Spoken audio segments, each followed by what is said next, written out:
All right, can you hear me okay back there then? Good. So for those of you that don't know me, my name's Jason Zeller. I'm like he mentioned, professor at Fort Hays State University. A lot of you I remember from my NDG days. So how many of you guys had a NetLab system or still have NetLab systems? All right. So I was a senior product engineer for them for about 8 years. During that time, I was an adjunct professor, and then I kind of switched roles here at about 2019, where I became a full-time professor on that side and still contract work for NDG, building content and curriculum and labs. So a lot of those labs we're covering in like my session, for example, the critical infrastructure labs, the NDG ethical hacking labs, digital forensics labs. When I first started, it was clear back, actually with Ann working on the NIGSTC labs, clear back in the day. And that was actually the last time I was down here. Was working with NDG. I found out yesterday some peers out here worked with us in 2012 when we did some management classes down here at Working Connections. So happy to be back down here. It's nice to be back down in Texas and see a couple different faces. So the Cybersecurity Institute and Technology Incubator is a new program that we have at Fort Hays. As far as a background of my department, we're the Department of Informatics. We have about 7 undergraduate majors. The program started clear back in 1999, originally with the Cisco networking program. So our department was one of the first CCNA, CCNP programs in the area and became a big regional hub back in the day when Cisco had regional areas. And today we have computer networking, web and mobile app development, information systems, health informatics, and of course cybersecurity on there as well. A couple different graduate programs. I teach a cybersecurity master's program as well as information assurance, and that's kind of what leads into this. We have academic partners, and I'm a big, obviously, NDG proponent as I've used them for many, many years, along with some of the other ones in there. Beyond the classroom, as we talked about in my session this morning, was joining CAE programs and what it's like to get joined in there. So we officially joined in 2009 as the first KBOR institution, KBOR being the Kansas Board of Regents, to earn that designation in Kansas. Our center is the Information Enterprise Institute, and we redesignated in 15 and in 22. So bringing us into the cybersecurity incubator portion of it, or the institute side of it, Kansas is working hard to try to have a strong talent pipeline growing within those computer service industries. The Kansas Board of Regents has listed Fort Hays as its Pillar 3 cybersecurity.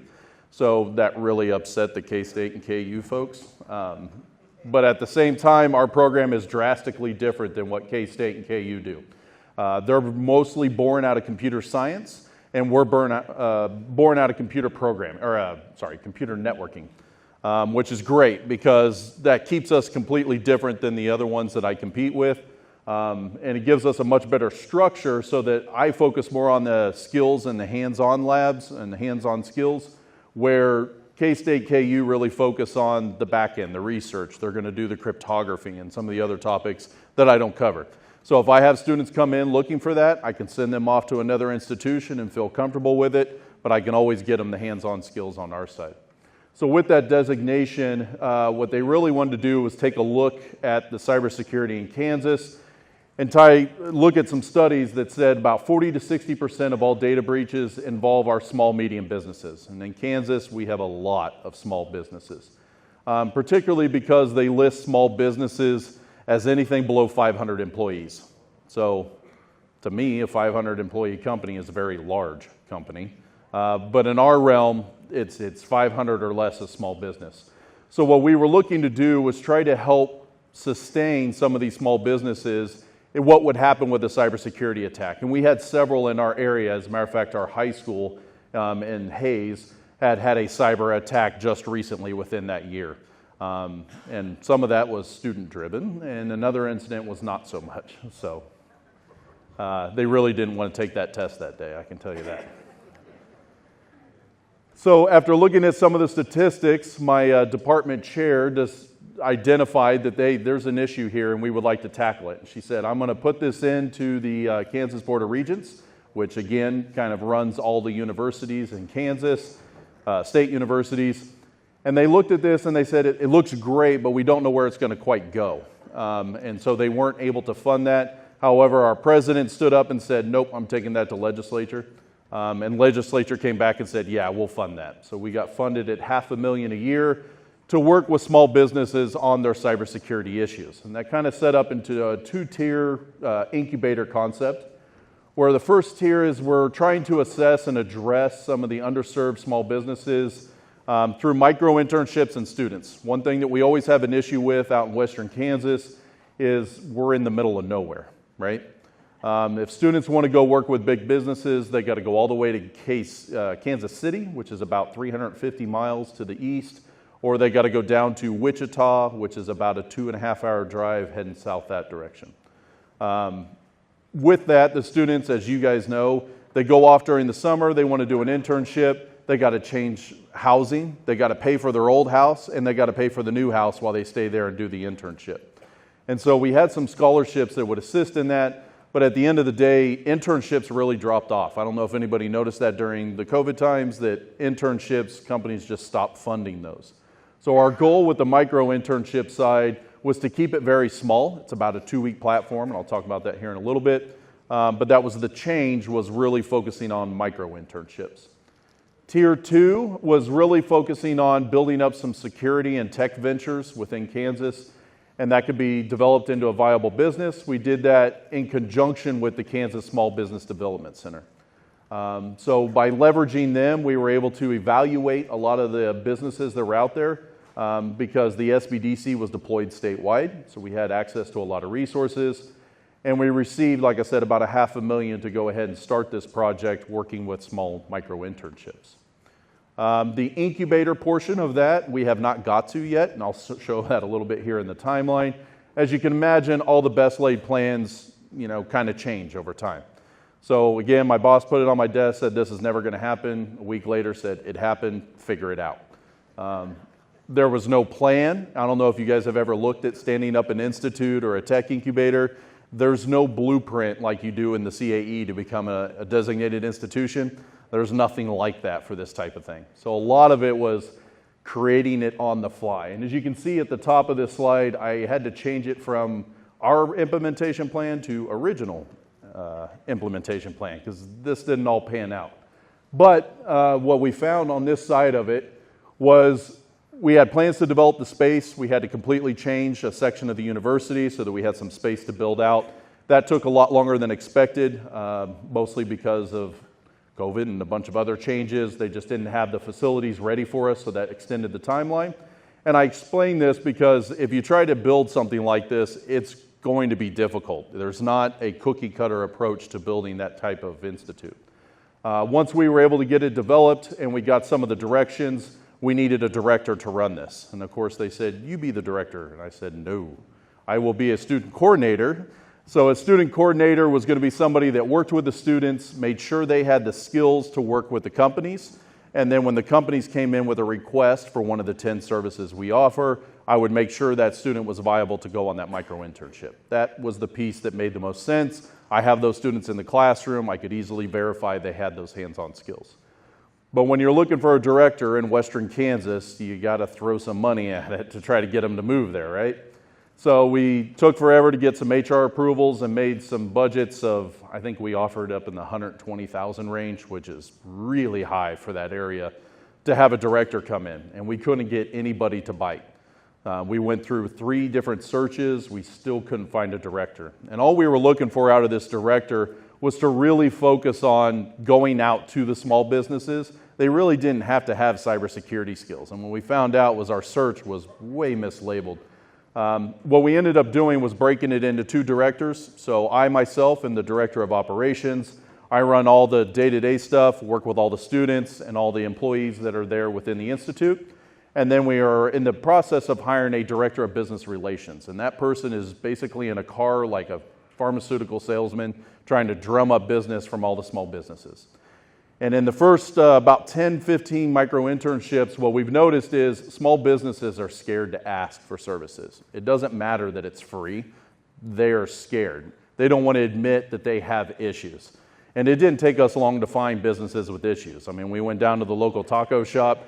The credit card readers on Wi-Fi, we ask for the Wi-Fi password. Sure, it's 123456. Okay, we got work to do even in our own backyard.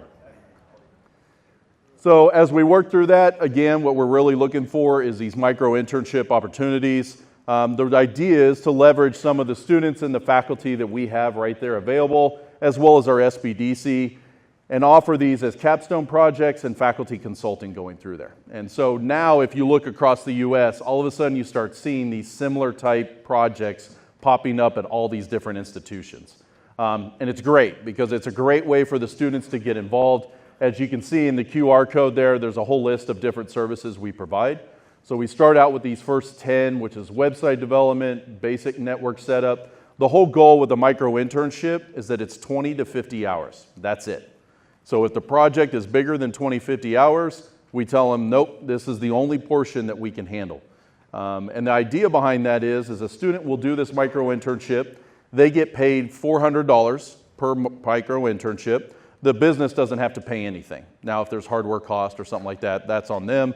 But at the end of the day, the students get paid a little bit for something. It's great because it's a great resume builder. They build all the hands-on skills they've done in the classroom, and they get a chance to actually use those. What we've also done is build up so that if they do 3 or 4 of those in a semester, we can turn around and give them internship credit. So now they're getting college credit on top of that. Again, we're in western Kansas. It is very hard for us to service the entire state of Kansas. So this was a great way for us to work with some of our regional academies and some of our 2-year community colleges to say, hey, look, these guys have the same skills, and they're the same ones that we want to move into our program later on. So we started working out with articulation agreements to get those students to come to Fort Hays, but while they're there at their 2-year institution, they can go ahead and work some of these services for us. We can't dispatch students 400 miles across the state to go work on a micro internship. It makes a whole lot more sense to work with your community colleges and dispatch one from 12, 15 minutes away. Turns out that's really good for CAE stuff too, right? So you need to have your partnership and articulation agreements. It was a win-win on all fronts. That's kind of the gist of that, and I know we wanted to leave some room for some questions and some things that would come up there. Right now, the state that we're in, we've completed about 10 to 15 micro internships. One of the issues, the big issues that we ran into the last year is getting small businesses to stay with it, right? They start the micro internship, they get a weekend, mom goes to the hospital, something else happens, the business falls off. They don't have any skin in the game, so they don't really see any detriment there. So at some point we will have something where we have them put some skin in the game. They may get the money back, however we do that, but those are all growing pains that we're kind of working through.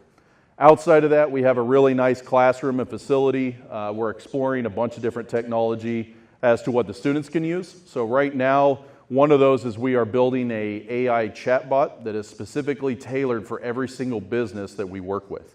So we've taken an AI model and then we plug in exactly the information from that particular business.